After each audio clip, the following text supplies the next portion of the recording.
আসসালামু আলাইকুম। আপনারা কেমন আছেন? আলহামদুলিল্লাহ আমি ভালো আছি। আপনাকে দোয়ায় ও আল্লাহর অশেষ রহমতে। তো যাই হোক, আজ নতুন একটা ভিডিও নিয়ে আসলাম। এই ভিডিওটা নতুন না, মূলত এর আগে দেখাইছিলাম এই ভিডিওটা, তখন পেঁপে গাছটা রোপণ করা হয়েছিল। তো সেখানকার ভিডিও দেখাছিলাম।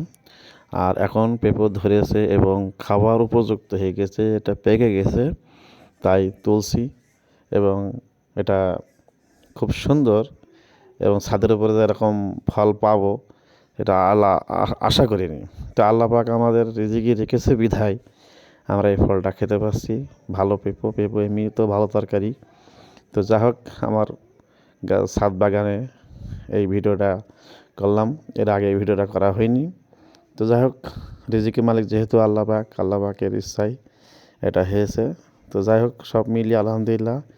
আমার এই ভিডিওটা সাবস্ক্রাইব করুন, ভালো লাগলে শেয়ার করুন।